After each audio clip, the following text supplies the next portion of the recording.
Hey, good afternoon. Thank you all for coming out today. I'm going to discuss two cases that we have very significant concerns about. Both cases are currently under investigation by our Criminal Investigations Division. And both of these missing persons cases, they are unrelated. They're both suspicious in nature. The first is an individual who's missing. It's 43-year-old Keith Johnson. He was last seen in the 1800 block of Tobias Drive Southeast on Monday, July 13th at about 8 a.m. The vehicle that Mr. Johnson was known to be last operating was located by the Metropolitan Police Department in the 3700 block of D Street Southeast on Thursday, July 16th.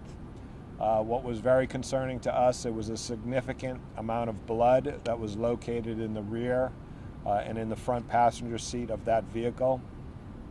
Our detectives are currently working to determine whether or not the blood that's in that vehicle was Mr. Johnson's blood. We do not have that information at this time. During the search of the vehicle, we did locate Mr. Johnson's wallet.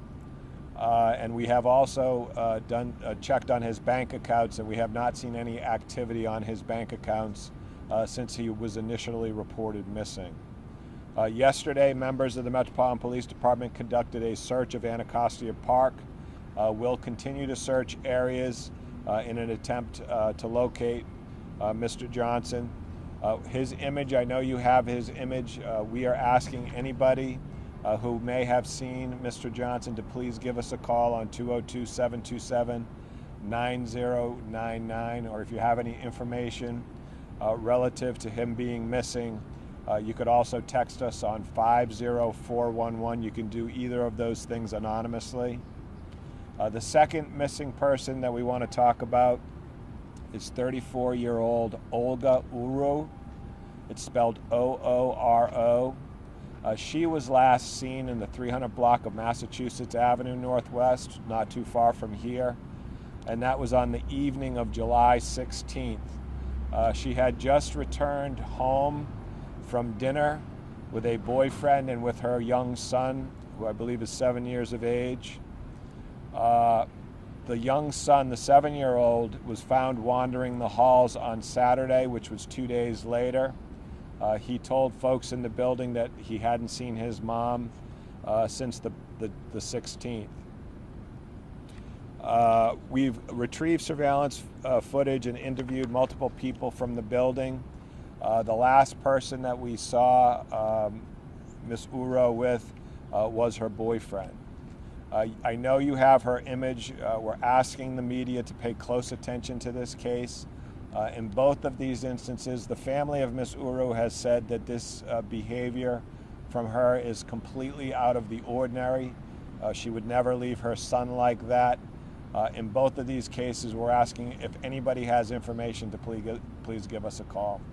Do you all have any questions relative to these? Yes, sir. Last time Ms. Munroe was seen with her boyfriend, have you been able to make contact with the boyfriend? Is he cooperating? Is he personal interest? At this point, he is cooperating. We are a little concerned that there is a history of domestic violence in this case. So he is somebody so far that has been cooperating with our investigation. And he is the boyfriend, not the father of the child? He's not the father of the child, correct? Thankfully, the father of the child has custody of the 7-year-old, so we know that the 7-year-old is safe. You said domestic violence with respect to the person who's missing, or just in general? Yes, with respect to the person who's missing. And the other person, Mr. Johnson, what's his situation? I mean, is there any more you can tell us about him? You know, it's just very concerning. Yeah, it's very concerning to us to have him be reported missing. A couple days later, we find his car. It's abandoned, and there's blood in the vehicle. So we're fearful that he may have been injured, and we're hoping that anybody that may have been in either of those areas, 1800 block of Tobias, over there in the 3700 block of D Street, that may have information about this case, to please come forward so we can help these families be reunited with their loved ones. Do you know, I mean, in his situation, is he married with children, or what's I don't know if he has children. I do not know that. All right, thank you all.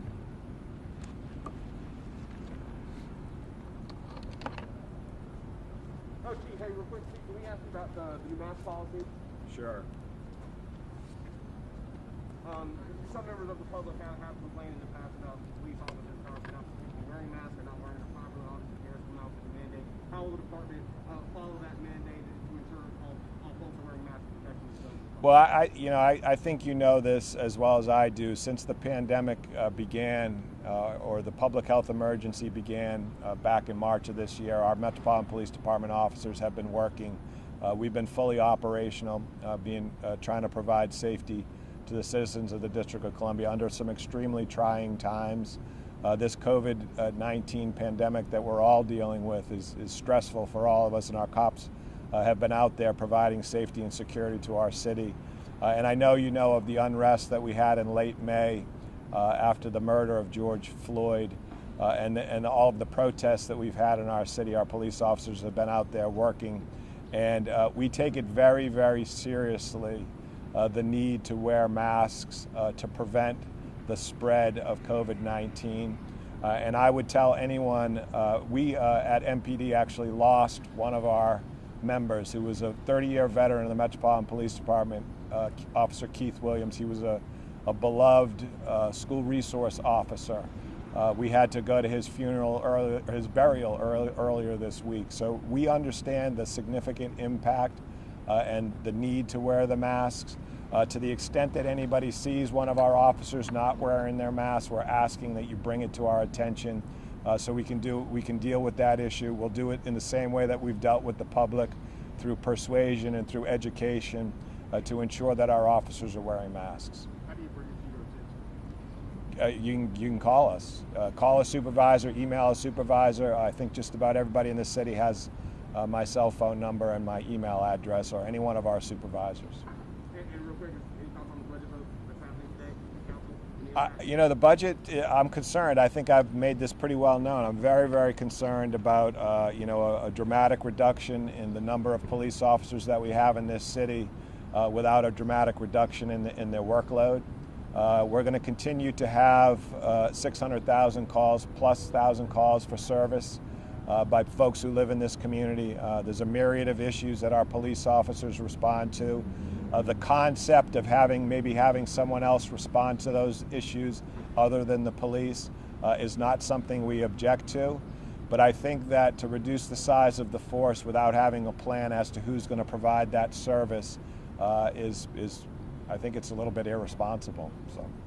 Chief, the mayor yesterday signed the council's bill on, police reform, whatever you would call it, apparently no choke holds, greater access to body cam video. What's your thoughts there? Same as they've always been. This is a police department who's embraced reform. We've been in a reform posture for the better part of the last 2 decades. To the extent that these reforms make us a better police agency, we will embrace that. To the extent that some of these reforms need to be adjusted to ensure that we're able to provide safety and security to the citizens of the District of Columbia, we will provide that feedback to the council. But you'll never find anyone who's in a leadership position at this police department who's objecting to police reform. All right, thank you.